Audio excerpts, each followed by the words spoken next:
Welcome to Group Editors Live. I'm Ilse Schoonraad.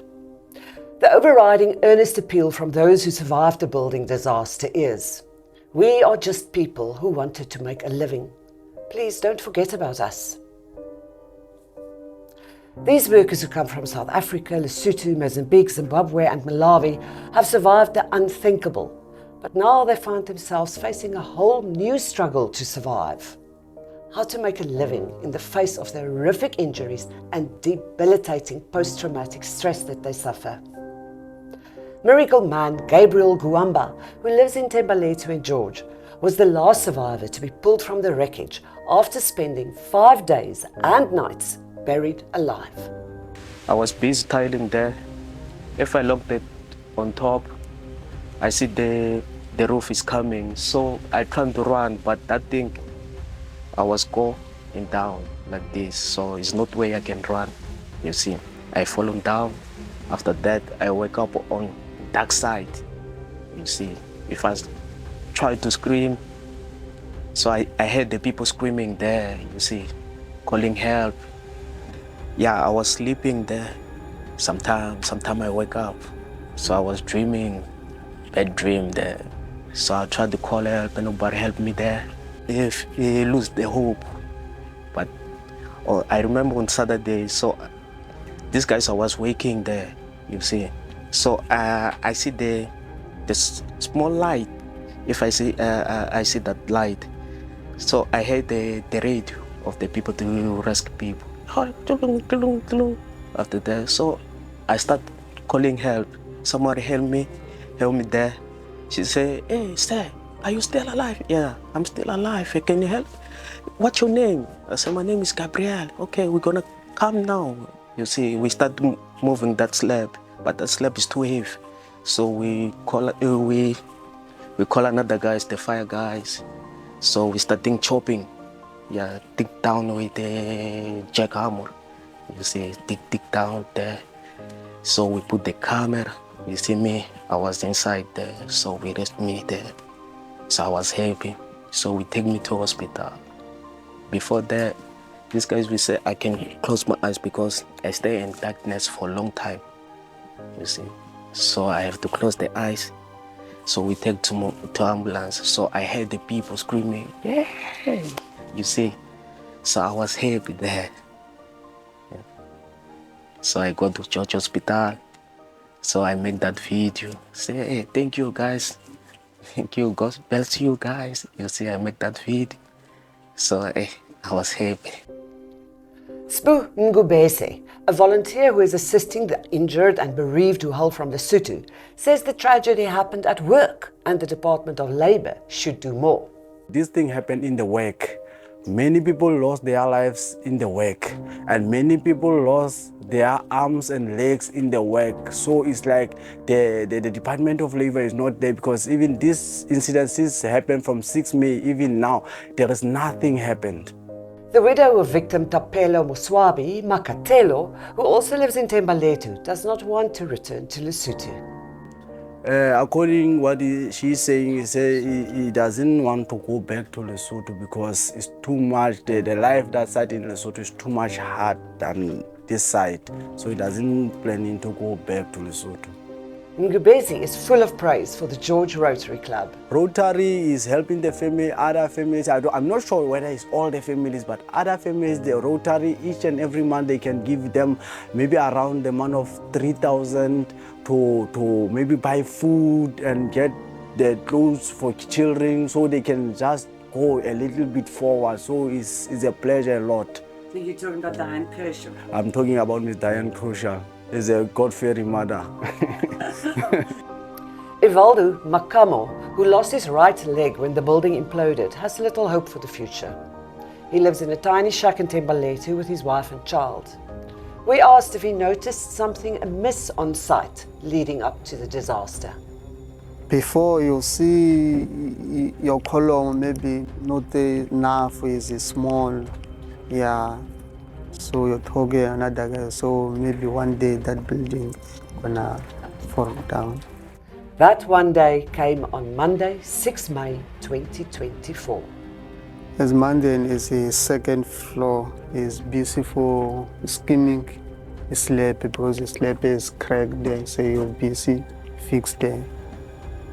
And then, Yeah, can you say something? Because that building, that time is bring down maybe it's seconds, yeah. do you sometimes dream about it? Yeah, especially if I don't have nothing, I don't have food, you come, no. Yeah, I'm not feel right. Did you have papers to work here or not? Yeah, you have all paper. All All paper. What plans have you got? No, now I don't have plan. I don't have plan. Rosemary Mello is devastated by the loss of her daughter, Seethle, on the ill-fated site. Seethle, an electrical trainee who was gaining practical experience as required by her studies, had huge dreams. Seethle was planning to start her own electrical business after qualifying and was her mother's everything. When you heard that the building had fallen in, what was your reaction as a mother? My life is over. Oh, Rosemary, I'm so sorry. I'm so sorry. But you still had hope. I mean, when did they find your daughter? On the 13th of May. On the 13th of May. Yes. So during that whole time, did you hope that she was still somewhere there alive? Yes, I was hoping. Sihle was my friend, my everything, my support system. She knows everything about me. I even planned my funeral with her. If I want groceries, I call Sihle, go and buy groceries, go and pay my accounts. She was the one who was doing everything for me. So it changed me a lot because after her death, it's so hard even to me to go for shopping, go to town.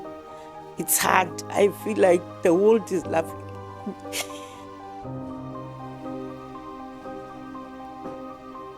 Rosemary, I know it's very hard to talk about this, but I also just want to ask you have you heard anything from the investigation? Have you had any feedback? What questions do you have? Never be enough justice. If I can tell the truth, there will never be enough. But I want those, if the protocols were not followed well, those who are responsible must be dealt with. They must be. I can't take the law in my hands, but I am sure the law will do the right thing and dealt with them accordingly. Eldrin Blau escaped with minor injuries but suffers severe PTSD and cannot bear heights or even look at active building sites. He feels forgotten and wants to know what happened to all the promises of help and compensation. Ik meen, dat is alsof dat nooit gebeurt. Voor ik dat ook kan stellen. Ik meen, daar is die mensen wat iedereen mee naar ons ziet. Ik meen, voor mij voelt het mensen het misschien vergeet van die gebouw wat elkaar valt. Of ik meen maar net mensen het amper weer van hun levens. Zo, voor mij is het maar net te denken van mensen het vergeet. Mensen het vergeet van ons. 2 weken na of een week na die ongeluk, was die president Ramaphosa hier geweest, hier in Stadstaal en zo. Die president heeft ons het compensation beloven. Hij heeft beloven dat allemaal gaan compenseerd raken.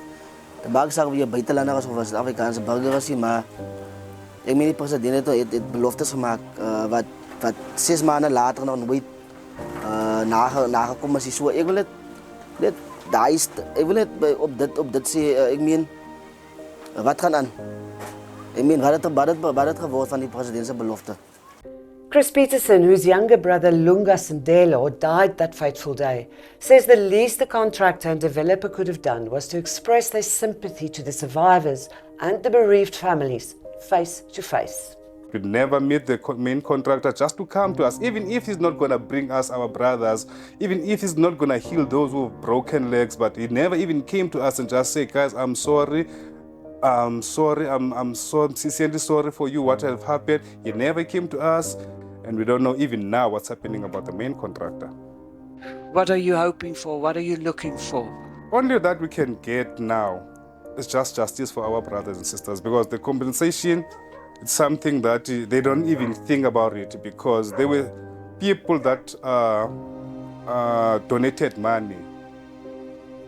The community of George, the whole community of George at large, and we still appreciate those people.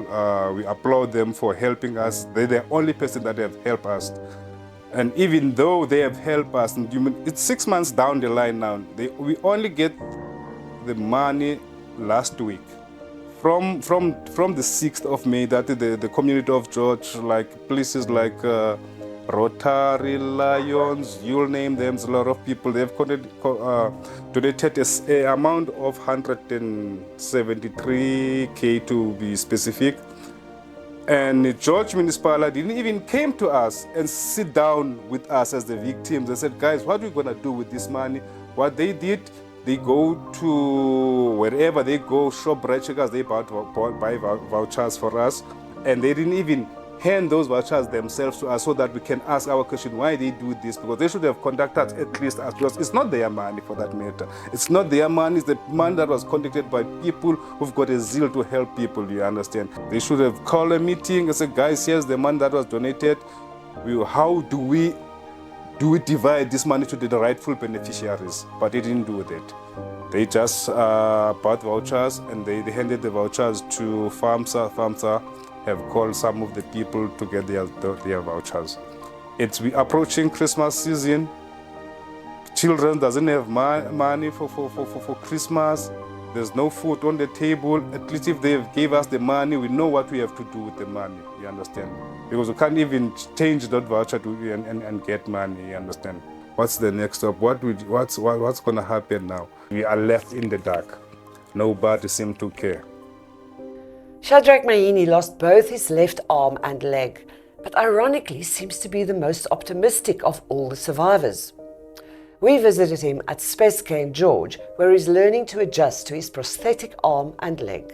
I think I'm going to start a new life because, I'm already started to practice to use the leg and the arm. So I think the life will be much different from before. Yeah, I think so. Because I can't do anything, but now I can try to walk and to touch something with the arm. I have accepted what had happened because I can't blame anyone, because it was the way it was happened. Yeah. Maybe those contractors, they didn't think maybe this is going to happen. It just happened, so I can't blame anyone. It's only God who knows what had happened. I'm so happy about that I'm alive, because there are so many that didn't manage to alive. So I'm so happy that I'm alive. Then I think for the future, I can start a new life again. Can't give up. I'm going to start another new life. On Wednesday, 4 December, many of the survivors thanked a number of local rescuers, including George Fire Chief and Disaster Manager Niels Barnard, at a get-together in the George Civic Centre. Seated in his wheelchair without his prosthesis, Mahini read a heartfelt message on behalf of the workers and families. He said, "We are fathers and mothers, husbands and wives, sons and daughters, brothers and sisters. We are bricklayers, carpenters, cleaners, plasterers, supervisors, tilers, and students with bright futures. We are from South Africa, Lesotho, Malawi, Mozambique, and Zimbabwe. We are in our 20s, 30s, and 40s, in the prime of our lives. We just wanted to provide for our families. We are here today to say thank you to the brave men and women who risked their lives to save us. Now we are building our lives again, and we seek justice." The event, organised by local humanitarian Muriel Hao-Yoon in the hope of finding some measure of healing for the victims, was also attended by Western Cape Premier Alan Winde. Winde listened to individual stories of heartache and loss. Although empathetic, he made it clear that at this stage it is not within his government's power to provide compensation or answers. He said private entities like Rotary have been stepping in to fill that void. People who find it in their hearts to assist any specific survivor directly, please contact Muriel Hao-Yoon at haoyoon@africom.co.za. She will put you in touch with the individual or individuals you want to help. But for now, 7 months later, and with the festive season at hand, the gaping hole where the building came crashing down is being filled in, while the gaping holes left in the lives of those affected by this horrible disaster remains empty and cold.